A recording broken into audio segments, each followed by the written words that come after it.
नमस्कार दोस्तों, स्वागत है आप सभी का हमारे यूट्यूब चैनल में।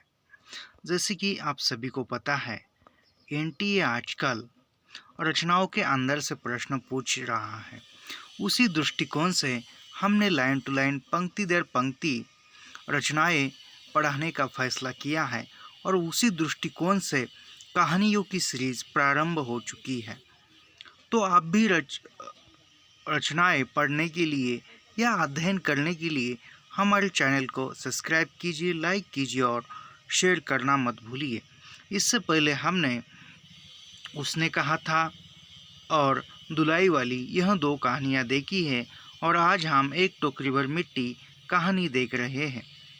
तो ज़्यादा देर न करते हुए बढ़ते हैं आज की कहानी की तरफ, जो कि लाइन टू लाइन, पंक्ति दर पंक्ति पढ़ाई जाएगी। एक टोकरी भर मिट्टी यह कहानी सन 1900 में प्रकाशित हो चुकी है और यह माधवराव सप्रे की कहानी है। कुछ विद्वान इस कहानी को हिंदी साहित्य की पहली कहानी भी मानते हैं। कहानी यह छोटी सी है, ज़्यादा लंबी नहीं है, कहानी छोटी सी है। हमारे पाठ्यक्रम में जो भी कहानियाँ हैं उन सभी कहानियों में से सबसे छोटी कहानी यही है। बाकी सब कहानियाँ बड़ी बड़ी है, मगर यह कहानी सबसे छोटी कहानी है। देखते हैं, यह कहानी प्रारंभ करते हैं। किसी श्रीमान जमींदार के महल के पास एक गरीब अनाथ विधवा की झोपड़ी थी। जमींदार साहब को अपने महल का हादा उस झोपड़ी तक बढ़ाने की इच्छा हुई। यानी किसी जमींदार साहब के महल के सामने एक गरीब अनाथ विधवा की झोपड़ी थी और उस जमींदार को लगता है कि अपने महल का जो हदा है या अपने महल की जो हद है वह उस झोपड़ी तक बढ़ानी चाहिए और उसी प्रयास से वह झोपड़ी हटाने की कोशिश करता है तथा हटा देता है। यही कहानी, सभी कहानी का अर्थ है। तो देखते हैं कहानी अंत तक क्या कहती है। हटा ले इच्छा हुई, विधवा से बहु तेरा कहा कि अपनी झोपड़ी हटा ले, पर वह तो कई जमाने से वही बसी थी। उसका प्रिय पति और इकलौता पुत्र भी उसी झोपड़ी में मर गया था। पतेहू भी एक 5 बरस की कन्या को छोड़कर चल बसी थी। अब यही उसकी पोती इस वृद्धकाल में एकमात्र आधार थी। जब उसे अपनी पूर्व स्थिति की याद आती तो मारे दुख के फूट फूट कर रोने लगती थी। और जब से उसने अपने श्रीमान पड़ोसी की इच्छा का हाल सुना, तब से वह मृतप्राय हो गई थी। यानी कि यह अकेली रहती है। उसका प्रिय पति वो भी मृत्यु लोक चला गया और एक बेटा है, बेटे की भी मृत्यु हो चुकी है और बहू भी नहीं है। तो एक जो पोती है उसी के सहारे यह अपना जीवन व्यतीत करती है या जीवन जीती है। मगर जब से उसके श्रीमान पड़ोसी यानी कि जो जमींदार पड़ोसी है उसने अपनी इच्छा जो प्रकट की इनके पास, जो वह मृतप्राय हो चुकी है, यानी कि वह मरे हुए मुर्दे के समान हो चुके हैं, यानी कि उसने जीने की उम्मीद छोड़ चुकी है। उस झोपड़ी में उसका मन लग गया था कि बिना मरे वहाँ से वह निकलना नहीं चाहती थी। श्रीमान के सब प्रयत्न विफल हुए।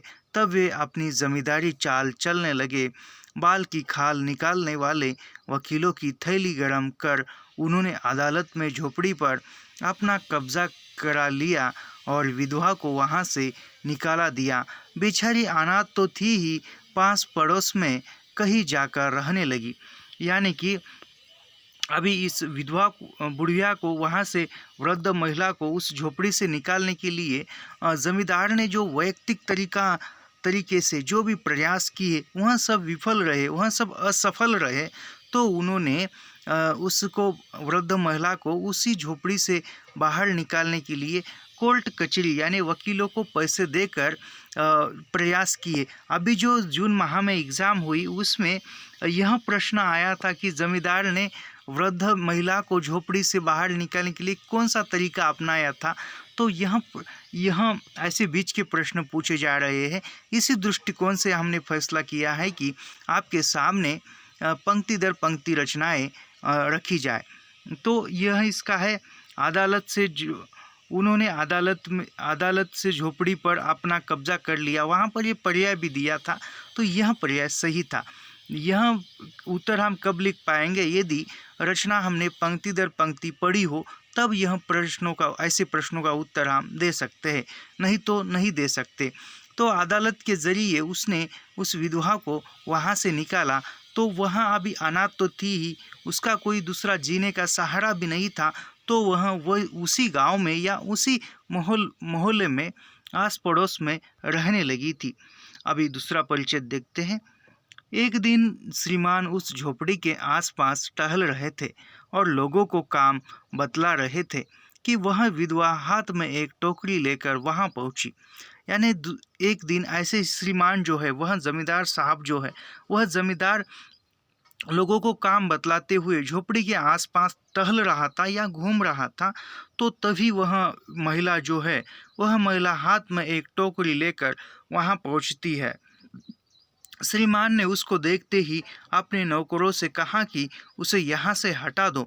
यानी श्रीमान उसे देखते हैं और उसे उसे नौकरों को आज्ञा देते हैं, आदेश देते हैं कि इसको यहाँ से हटा दे। पर वह गिड़गिड़ा कर बोली, महाराज, आप तो यह झोपड़ी तुम्हारी ही हो गई है, मैं उसे लेने नहीं आई हूँ, महाराज क्षमा करे। तो एक विनती है। यानी वह गिड़गिड़ाकर माफ़ी मांगती है या गिड़गिड़ाकर बोलती है, यह झोपड़ी तो आप तुम्हारी ही है, मैं आपसे एक विनती करने यहाँ आई हूँ, बल्कि तुम्हारे से झोपड़ी छीनने के लिए नहीं आई हूँ। तो आगे क्या कहते देखते। जमींदार साहब के सिर हिलाने पर उसने कहा, तो जमींदार साहब सिर हिलाकर इशारे में कहते हैं कि तुम कहो, क्या विनती है तुम्हारी। तब वह कहने लगती है, जब से यह झोपड़ी छूटी है, तब से मेरी पोती ने खाना पीना छोड़ दिया है। मैंने बहुत कुछ समझाया, पर वह एक नहीं मानती। यानी उसकी विनती यह है कि जब से यह झोपड़ी हमने छोड़ी है या आपने हमें यहाँ से निकाला है, तब से जो मेरी छोटी पोती है, उसने खाना पीना छोड़ दिया है। कहीं और जगह वह खाती भी नहीं और पीती भी नहीं। उसकी अवस्था मुझसे देखी नहीं जाती। यही कहा करती है कि अपने घर चल। तो वह कहती है कि मैं अपने घर चल, यानी इसी झोपड़ी में चलो और वहाँ जाकर मैं खाना खाऊंगी, ऐसा वह कहती है। वही रोटी खाऊंगी। अब मैंने यह सोचा कि इस झोपड़ी में से एक टोकरी भर मिट्टी लेकर उसी का चूल्हा बनाकर रोटी पकाऊंगी। इससे भरोसा है कि वह रोटी खाने लगेगी। महाराज कृपा करके आज्ञा दीजिए, तो इस टोकरी में मिट्टी ले जाऊं। श्रीमान ने आज्ञा दे दी। तो वह कहती है कि मेरी जो पोती है, मेरी पोती कहीं दूसरी जगह पर खाना पीना उसने छोड़ दिया है, रोटी नहीं खाती, खाना भी नहीं खाती।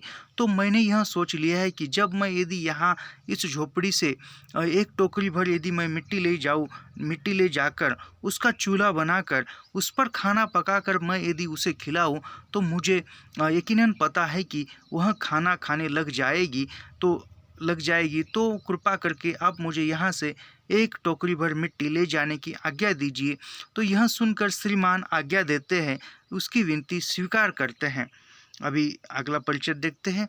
विधवा झोपड़ी के भीतर गई। वहां जाते ही उसे पुरानी बातों का स्मरण हुआ और उसकी आंखों से आंसू की धारा बहने लगी। अपने आंतरिक दुख को किसी तरह संभाल कर उसने अपनी टोकरी मिट्टी से भर ली और हाथ से उठाकर बाहर ले आई। यानी अभी श्रीमान ने तो आज्ञा दी है टोकरी भर मिट्टी ले जाने की, तो वहाँ टोकरी मिट्टी से भरने के लिए झोपड़ी के अंदर जाती है, तो न जाने पुरानी कितनी स्मृतियाँ, कितनी यादें उसके सामने ताज़ा हो जाती है और वह सभी याद आने पर वह रोने लगती है। तो वह खुद को संभालते हुए या खुद का जो हृदय है वह संभालते हुए वह आप टोकरी में मिट्टी भरती है और वह दोनों हाथ से उठाकर बाहर ले आती है। बाहर ले आने के बाद फिर हाथ जोड़कर श्रीमान से प्रार्थना करने लगी, महाराज कृपा करके इस टोकरी को जरा हाथ लगाइए, इससे कि मैं उसे अपने सिर पर धर लूँ। यानी कि वह महाराज से प्रार्थना करने लगी है। अभी वह वृद्ध है, तो उसको दोनों हाथों से आपने खुद उतना बल नहीं है कि वह दोनों हाथों से टोकरी सिर पर उठा ले, तो वह महाराज से विनती करती है कि वह टोकरी उठाने में उसकी मदद करे। जमींदार साहब पहले तो बहुत नाराज हुए, लेकिन जमींदार साहब नाराज होते हैं, पर जब वह बार बार हाथ जोड़ने लगी और पैरों पर गिरने लगी तो उसके मन में कुछ दया आ गई। यानी वह बार बार हाथ जोड़कर विनती करने लगी कि मेरी यह टोकरी भर मिट्टी उठाने के लिए, यह टोकरा उठाने के लिए मेरी मदद कीजिए। तो उसको दया आती है और वह टोकरी उठाने के लिए आगे बढ़ता है। जमींदार साहब किसी नौकर से न कर कहकर आप ही सोए टोकरी उठाने आगे बढ़े। यानी उसको दया आई और वह किसी नौकर को न आज्ञा देते हुए खुद ही टोकरी उठाने के लिए आगे बढ़ता है। जो ही टोकरी को हाथ लगाकर ऊपर उठाने लगे, त्यों ही देखा कि यह काम उसकी बस शक्ति के बाहर है। फिर तो उन्होंने अपनी सब ताकत लगाकर टोकरी को उठाना चाहा, पर जिस स्थान पर टोकरी रखी थी वहां से वह एक हाथ भी ऊंची न हुई। वह लज्जित होकर कहने लगे, नहीं, यह टोकरी हमसे न उठाई जाएगी। यानी जब वह टोकरी भर मिट्टी उठाने के लिए आगे बढ़ते हैं तो वह टोकरी भर मिट्टी उससे उठाई नहीं जाती। वह पूरा बल के साथ टोकरी उठाने की कोशिश करते हैं, फिर भी वह टोकरी जगह से हिलती नहीं। तो वह अंतिमतः कहता है कि लज्जित होकर कहता है कि नहीं, यह मेरे बस की बात नहीं है, यह मेरे बल के बाहर है, ऐसा कहता है।